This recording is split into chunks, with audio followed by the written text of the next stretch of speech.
जय गुरु जी। Welcome to my channel your astro lady. आज हम बात करने वाले हैं राहु केतु के ट्रांजिट्स के बारे में। राहु और केतु ने जो ट्रांजिट चेंज किया है 18 मई को।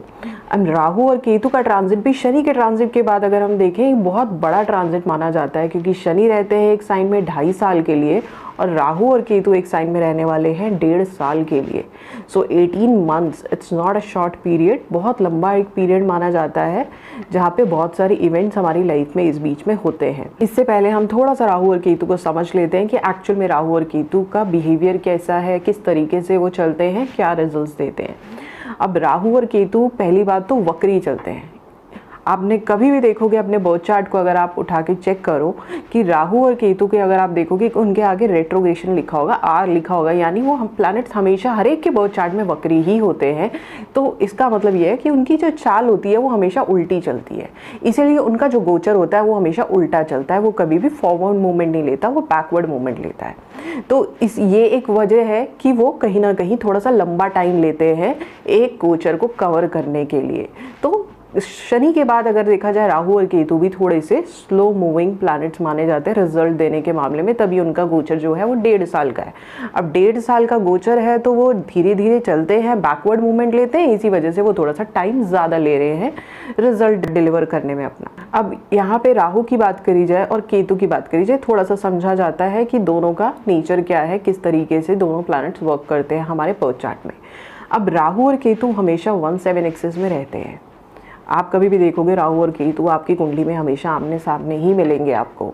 तो इसीलिए चाहे आपकी राहु की दशा चल रही है, कहीं ना कहीं आपको केतु का रिजल्ट भी मिलने वाला है। आपकी केतु की दशा चल रही है तो आपको राहु का रिजल्ट भी मिलने वाला है। तो आपको पहले तो ये चेक करना है कि आपकी दशा राहु की तो नहीं चल रही, या अंतरदशा राहु की तो नहीं चल रही, या किसी न किसी फॉर्म में केतु का कोई कनेक्शन तो नहीं बन गया। केतु की दशा है, केतु की अंतरदशा है, क्या चीज़ें चल रही है।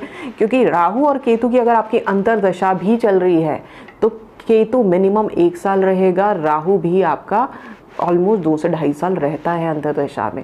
वो दशा तो दशा वैरी करता है कि अगर लंबी दशा है तो थोड़ा सा ज़्यादा टाइम के लिए आता है, अगर कोई छोटी दशा में आ रहे हैं राहु और केतु तो फिर भी वो 1 साल का पीरियड लेते हैं। और गोचर ही हमारा 1.5 साल का है तो कहीं ना कहीं रिजल्ट तो रहने वाले हैं आपके लिए 1 साल तो 1.25 साल मिनिमम आपको राहु और केतु रिजल्ट देंगे। और जिनकी राहु और केतु की कोई दशा नहीं चल रही या अंतरदशा नहीं है, फिर भी इनका इम्पैक्ट कहीं ना कहीं आपके बर्थ चार्ट में थोड़ा बहुत ज़रूर पड़ेगा, क्योंकि जिस साइन में आ रहे हैं उस साइन से आपका क्या कनेक्शन बन रहा है।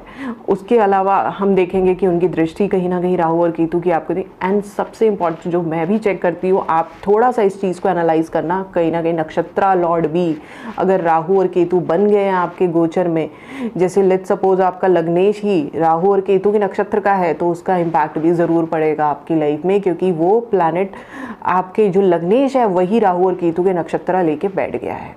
तो वो जहाँ जहाँ गोचर बदलेंगे उसका रिजल्ट आपको ज़रूर मिलेगा। तो अब नेचर की थोड़ी सी बात करते हैं। राहु के बारे में आपने भी सुना होगा, और आपने एक अगर मेरी वीडियो देखी है उसमें हमने राहु के बारे में थोड़ा सा डिस्कस किया था। राहु जो है, राहु और केतु दोनों ही छाया ग्रह माने जाते हैं, शैडो प्लैनेट्स हैं, इनकी कोई एग्जिस्टेंस नहीं है प्रॉपर। इसीलिए जिसके साथ बैठते हैं उस हिसाब से रिजल्ट देना शुरू कर देते हैं। तो ये अगर आपके बर्थ चार्ट में किसी प्लैनेट के साथ प्लेस्ड है, आपको अपने बर्थ चार्ट में बैठा हुआ प्लैनेट को भी देखना है कि आपके राहु और केतु बाय बर्थ आपकी कुंडली में किस तरीके से बैठे, तो उस हिसाब से हमारे को गोचर का क्या रिजल्ट मिलेगा वो हम कंबाइन करके थोड़ा सा समझने की कोशिश करेंगे।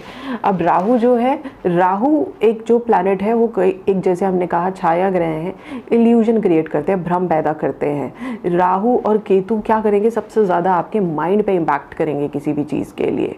तो इसी वजह से उनको हम कहते हैं कि चंद्रमा की वो नॉर्थ और साउथ नोड माने जाते हैं, क्योंकि उनका जो असर होता है ना वो सबसे ज़्यादा आपके मन पे, आपके माइंड पे पड़ता है।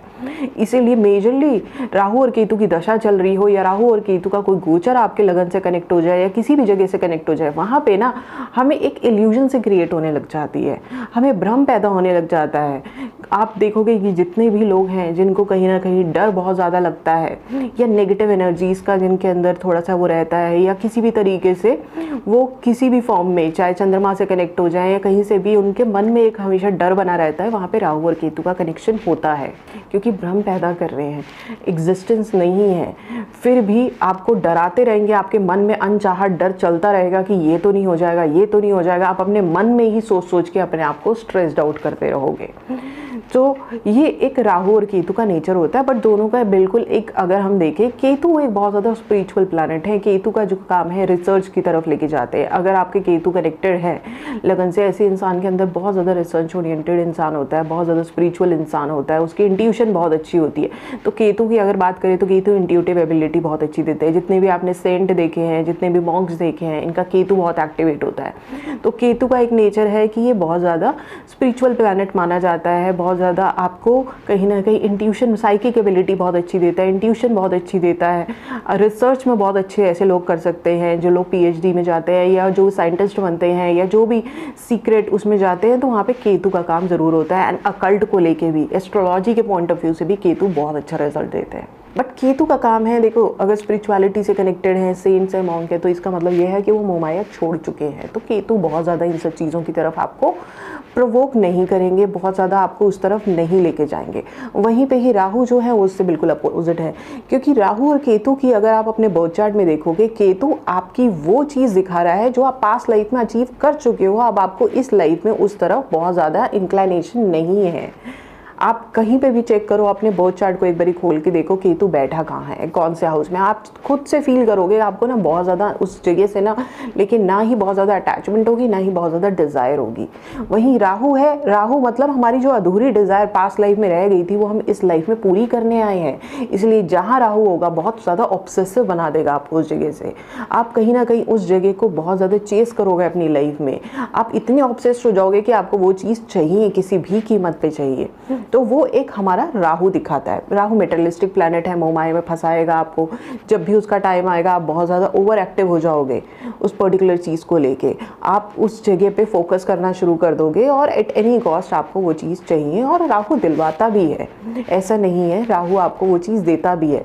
मैंने अपनी एक वीडियो में ही बोला है कि जो लोग रातों रात नीचे से ऊपर चले जाते हैं, राहु वहाँ पे ज़रूर एक्टिवेट होगा। यहाँ तक कि शादियाँ भी जहाँ पे होती हैं वहाँ पे भी राहु का एक्टिवेशन ज़रूर होता है, चाहे आपके बर्थ चार्ट में हो, चाहे दशा में हो, गोचर में हो, किसी भी, यहाँ तक कि सूक्ष्म दशा में भी आ जाए, तो वो एक राहु कनेक्शन ज़रूर बनेगा मैरिज को लेके।